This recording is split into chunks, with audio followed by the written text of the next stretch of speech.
Singles mingles ఒకరికి ఒకరు పరిచయం లేకుంటేనే పార్టీలోకి అనుమతి. ఇదేంటి, పరిచయం ఉంటే పార్టీలోకి అనుమతి తీసుకుంటారు, కానీ ఒకరికొకరు పరిచయం లేకుంటేనే పార్టీలోకి అనుమతి. 24 ఏళ్ల నుంచి 44 ఏళ్ల వారికే ఎంట్రీ. గానా బజానా మందు విందు అన్నీ ఒకే చోట. అమ్మాయిలకు సింగిల్, అబ్బాయిలకు డబుల్ ఫీజు. నగరంలో విస్తరిస్తున్న నయా కల్చర్. పోలీసుల పర్మిషన్ లేకుండానే టికెట్ల విక్రయం. ఒకరినొకరు పరిచయం లేదు అయినా పార్టీలో కలుస్తారు. నచ్చితేనే ఫోన్ నంబర్లు మార్చుకుంటారు, లేదంటే ఎవరి దారి వారిదే. సింగిల్స్ మింగిల్స్గా చెప్పే విదేశీ సంస్కృతి ఇప్పుడు నగరంలో విస్తరిస్తున్నది. పరిచయం లేని 22 ఏళ్ల నుంచి 44 ఏజ్ మధ్య ఉన్న వారికే ఈ పార్టీలో ఎంట్రీ లభిస్తున్నది. ప్రత్యేక ఆన్లైన్ యాప్స్ ద్వారా టికెట్లు విక్రయిస్తున్నారు. గానా బజానా మందు విందు అన్నీ ఒకే చోట దొరుకుతాయి. ఇటీవల దుర్గం చెరువు వద్ద సాగిన సింగిల్స్ మింగిల్స్ పార్టీలో యువతి యువకులు ఎంతో ఉత్సాహంగా పాల్గొన్నారు. దీనికి ఎటువంటి అనుమతులు లేకపోగా పోలీసులు సైతం చూసి చూడనట్టు వ్యవహరిస్తున్నట్టు తెలుస్తున్నది.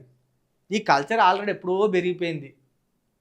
అంత దుర్గం చెరువు దగ్గర ఒక్క కానే కాదు, ఎల్బీ నగర్ నుండి మొదలు పెడితే లింగంపల్లి వరకు ప్రతి వీకెండ్స్లో శని ఆదివారాల్లో బ్యాండ్ పేరుతోటి ఒక ప్రైవేట్ కార్యక్రమం, విందు పేరుతోటి ఒక కార్యక్రమం, సింగింగ్ పేరుతోటి ఒక కార్యక్రమం, డ్యాన్స్ పేరుతోటి ఒక కార్యక్రమం, ఇట్లా అనేక కార్యక్రమాల పేరుతోటి హైదరాబాద్ నడి సిటీలో ఇలాంటి వ్యవహారం జరుగుతుంది. సరే, ఇలాంటి వ్యవహారం జరుగుతుందంటే ఇలా 2 రకాల నష్టాలు ఉన్నాయి. ఒకటి, కల్చర్ దెబ్బతింటుంది. 2, తెలిసి తెలియని ఏజ్లో ఇతరుల మాయలో పడతారు. ఇతరుల మాయలో పడి కొంత కుటుంబానికి దూరమై కొంత విచ్చలవిడి అయిన జీవితాన్ని గడిపే ప్రమాదం ఉంటుంది. మనది అడ్వాన్స్ కల్చరు మన దగ్గరికి వచ్చే కొద్దీ మనది కుటుంబ సంబంధాలతోటి ఏర్పడిన వ్యవస్థ మనది.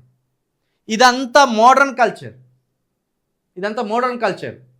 పరిచయం లేకుండానే ఒకరినొకరు కలుసుకోవడం, సహజీవనం చేయడం, విడిపోవడం, ఇదంతా ఒక రకమైన కల్చర్ ఇది.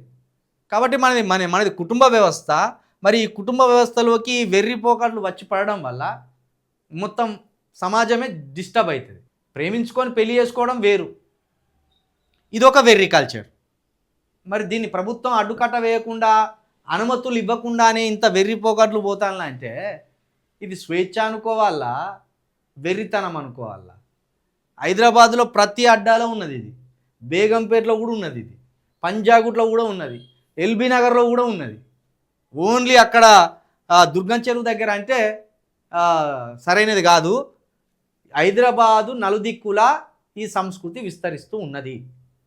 ఒక ప్రైవేట్ అడ్డాను ఎంకులాడుకోవడం, అక్కడ ఒక 100 మందో 200 మందినో అమ్మాయిలను అబ్బాయిలను పోగేయడం, అదొక గ్రూప్ మీటింగ్ లాగా, అదొక గ్రూప్ కల్చర్ లాగా ఏర్పాటు చేసుకోవడం, అక్కడ ఎంజాయ్ చేయడం, మందు తాగడం, చిందులేయడం, వెర్రిగా ఊగిపోవడం.